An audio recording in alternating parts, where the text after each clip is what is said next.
تصنت لواحد المقطع ديال نبيلة منيب، الأمينة العامة للحزب الاشتراكي الموحد. كتقول في هذا المقطع على قضية الإرث، كتهضر على قضية الإرث. وحنا كنعرفوا بأن كاع الناس اللي كيتضاربوا الآن ويعملون على تغيير أحكام الإرث التي تولى الله سبحانه وتعالى قسمتها بنفسه، كاع الناس كيبقاو يجيبوا لنا وقائع وأحداث يستميلون بها الرأي العام ويستدرون بها عطف النساء لمساندتهم في تغيير أحكام الشريعة. فكيجيبوا لك مثلا مرأة كانت مع راجلها في براكة، ومنين مات الراجل جاو الورثة بغاو يقسموا معاها البراكة ولاحوها وخرجوها وشردوها.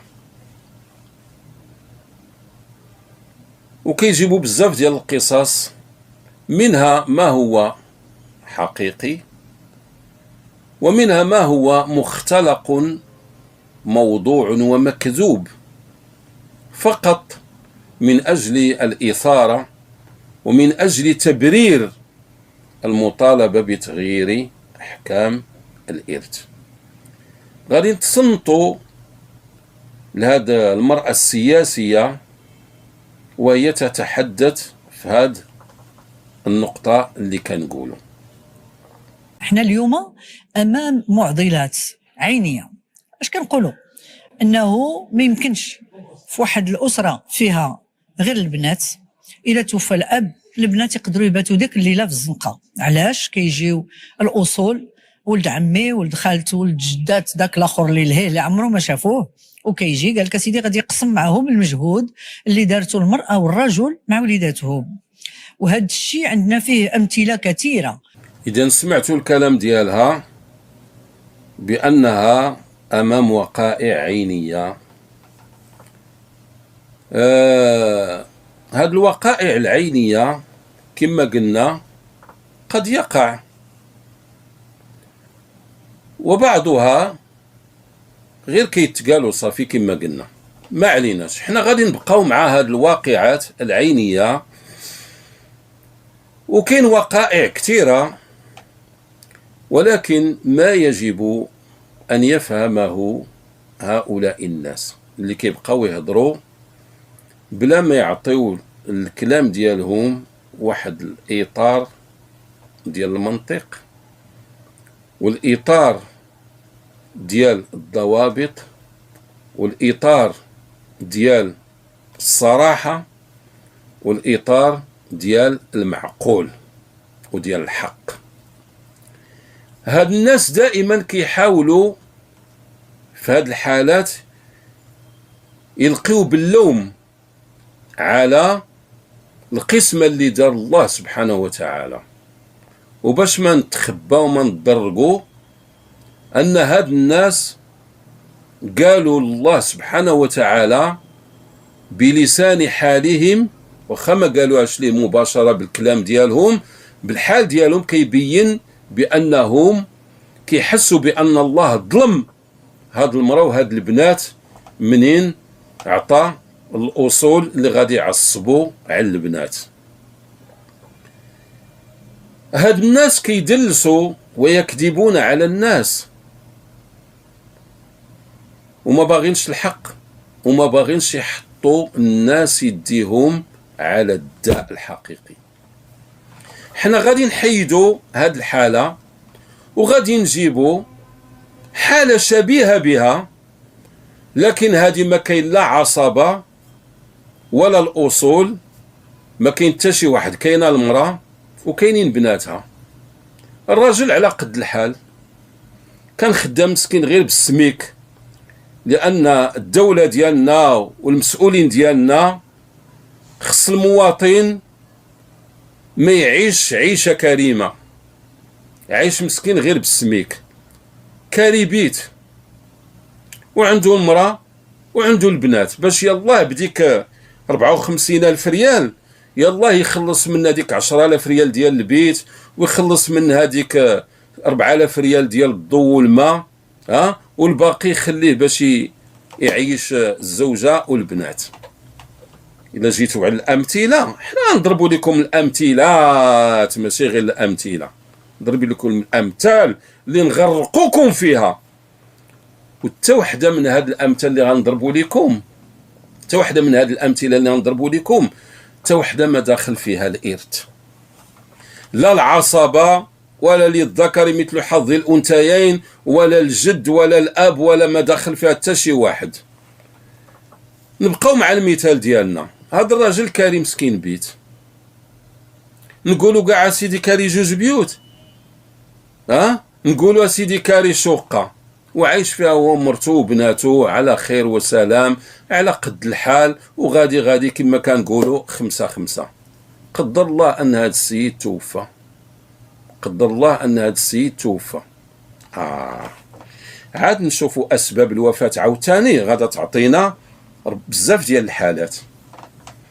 حنا غنقولوا توفى، مات موت عادي، المرأة مسكينة ما عندها باش تخلص، البنات ما عندهم باش يخلصوا، ما كاين لا ورثة لا عصبة ولا أصول.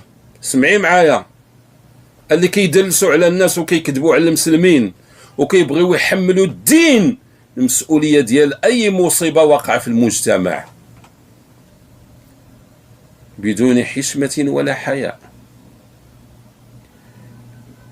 ما خلصت الشهر الأول الثاني الثالث الرابع، وسولي وزير العدل الحالي منين كان محامي شحال من ملف ترافع فيه من هذا النوع، وربح القضية بالحكم بالإفراغ على المرأة والبنات. سوليه، راكي كتجلسي مع الرجاله والوزاره وتتحاوري معاهم وكتناقشيهم، سوليه وتا هو يسمع. شحال من مرة تشردت وبناتها، علاش؟ لأن كانوا في دار الكرا ولا كانوا في بيت الكرا،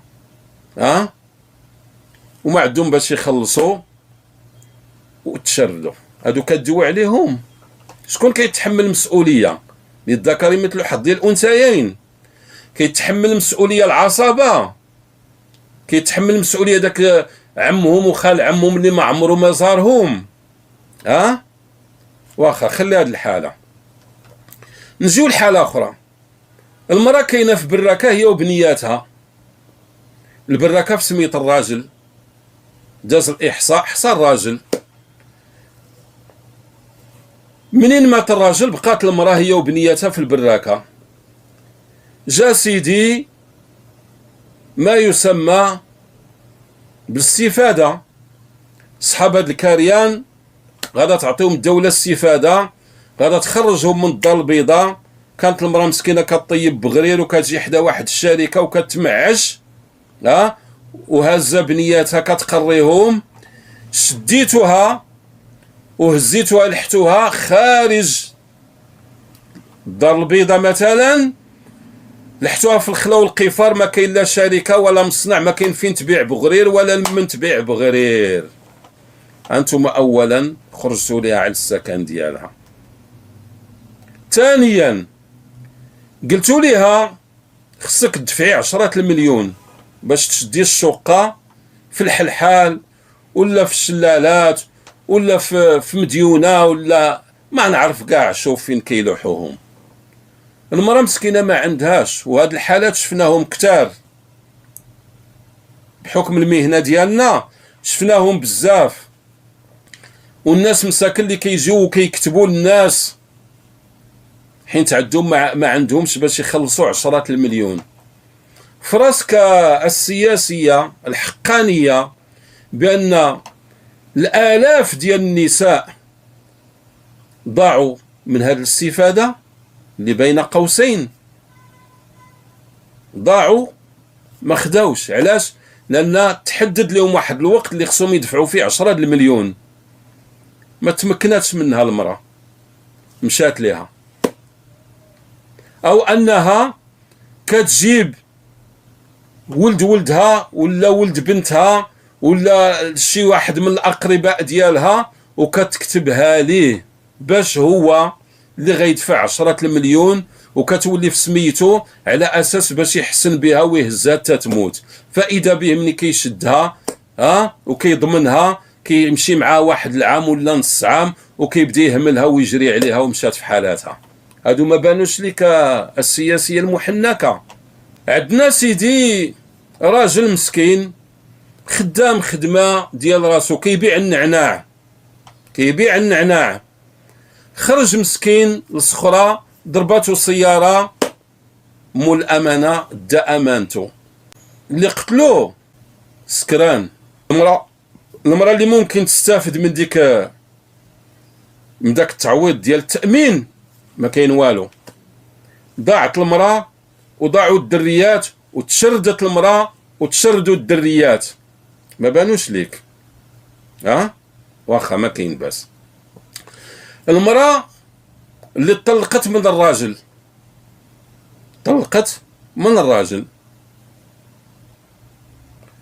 الراجل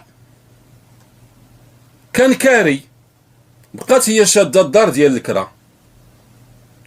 الراجل جاه الطرد تاع السوفي، ما بقاش قدر يعطي المصاريف ديال الطلاق لديك المرأة، ما بقاش قدر يخلص الكرا ديال ديك الدار. اشنو وقع ليه؟ اهمال الاسره. اشنو؟ دخل الحبس. راه ماشي اهمال الاسره، راه الراجل جات الطرد تاع السوفي وما بقى عنده باش يخلص ودخل الحبس. منين دخل الحبس المراه ما عندها باش تخلص الكرا، تحكمت بالافراغ، مشات تشردات لا هي ولا بناتها. وزيد الأمثلة كثيرة جدا. هاد الناس يا إخواننا أيها المسلمون تبعوا مزيان، يا اللي كيغويوكم بالدفاع عن المرأة، هؤلاء والله لا يدافعون إلا عما يدخل جيوبهم، ولا يدافعون إلا عن مصالحهم.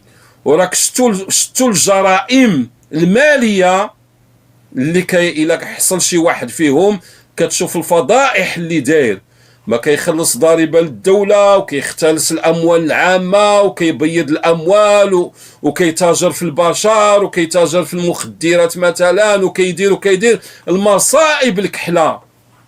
يجيو يوريونا ريوسهم ويبينوا لنا بانهم كيتعاطفوا مع المراه ويدافعون عن المراه. هاد الناس يا اخوان لو كانوا صادقين ولو كانوا فعلا يدافعون عن المرأة يديروا كي كنديروا حنا طلبة العلم والدعاة والعلماء الذين لا يخافون في الله لومة لائم. علاش نبيلة منيب ما تقولش بأن المسؤولين هما اللي كيتحملوا المسؤولية؟ نعم، كل واحد ياخذ حقه من الإرث، والدولة الواجب عليها أنه في حالة ما إلى الورثة خادوا الإرث وغادا تعرض المرأة للضياع والبنات للضياع، الدولة يجب عليها أن تتحمل مسؤولية عدم ضياع هذه المرأة وهؤلاء البنات. أين هي الخيرات الموجودة في هذه البلاد اللي ما غادا تضيع حتى مرة وما تشرد حتى مرة؟ شتي مرة إلا جاو الورثة وقسموا معها الشقة ما يهمهاش، ما غاداش تهز الهم. الدولة متكفلة بها ومتكفلة ببناتها أنها تسكن وما تشردش وما تضيع. ولكن هؤلاء كما كيتقال في المثال كيخليو الضربة في الحمار وكيمشيو كيضربوا أحلاس. باش هادوتنا غيول ركاتنا حلاس باش يوريوك بأنهم راه أبطال وتيضربوا وتيهضروا. لا، راكم ما كتهضروش بالحق وأنتم تدلسون وتكذبون وتسوقون الوهم لمن يثق بكم. حنا كنقولوا طلبة العلم والعلماء، سادتنا العلماء الأحرار، كنقولوا بأن الدولة تتحمل مسؤولية من سيضيع من الورثة، لأن حتى هذاك العاصب اللي جا باش ياخذ الحق ديالو في ديك الشقة تا هو راه يعيش تحت خط الفقر، ما لقى مسكين ما ياكل، وجاب ليه الله هذاك الرزيق ما يمكنش غادي يفرط فيه. نتوما بغيتو تقلعوه لهذاك وتعطيوه لواحد اخر، لانه ما قدرتوش تقولوا الدوله هي اللي خصها تحمل المسؤوليه ديال اي واحد غادي يتصاب بالضرر. ولا كتاخذوا من القوانين ديال اوروبا وامريكا غير اللي بغيتو.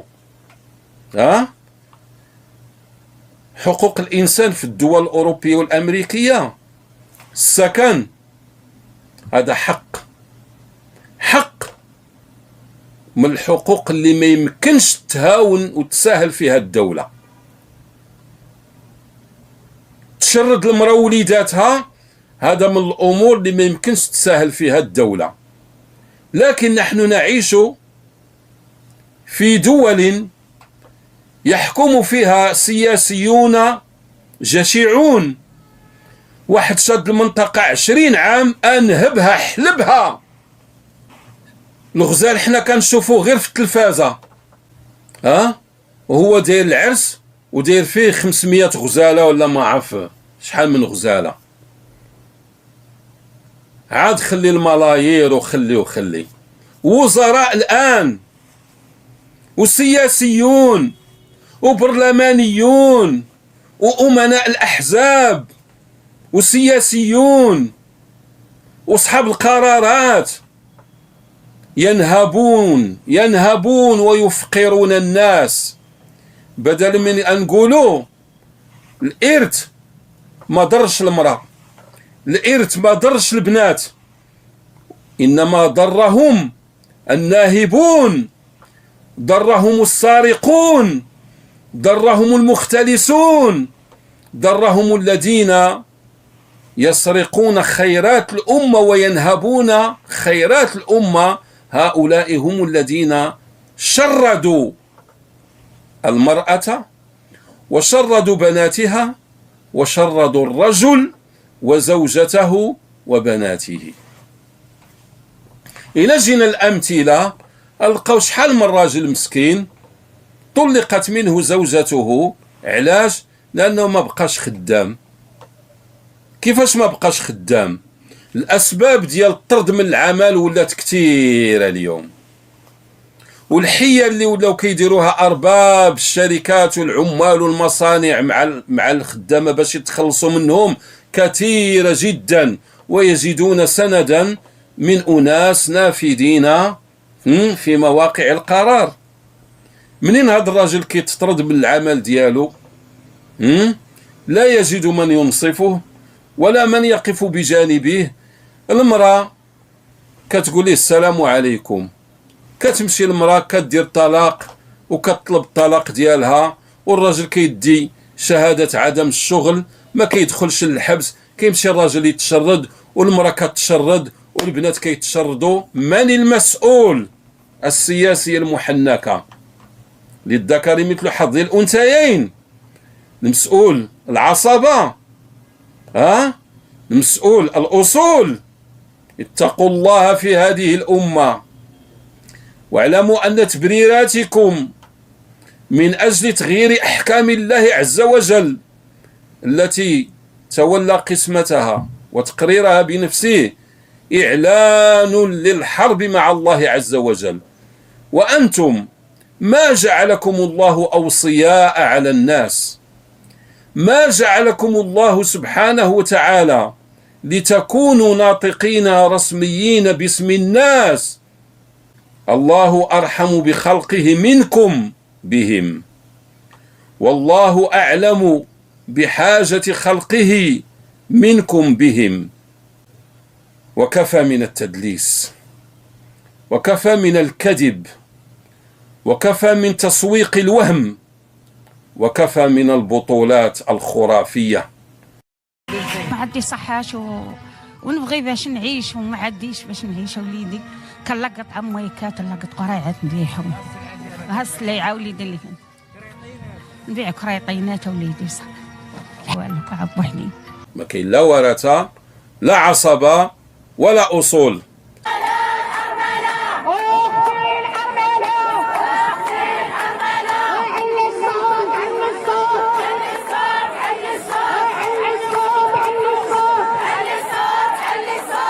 ما كاين لا ورثة لا عصبة ولا أصول.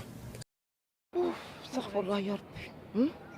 دابا انا اش غنقول لك، انا امراه ارمله، ما عنديش الاولاد، ما خدامين ما والو، ما عندي لا محل لا والو، انا لا خدام عليهم مكرسه، كسرني كرا كسرني موضوع كسر مشاكل كثيره. واش غنقول لك، رانا ربي العالمين. ما كاين لا ورثة لا عصبة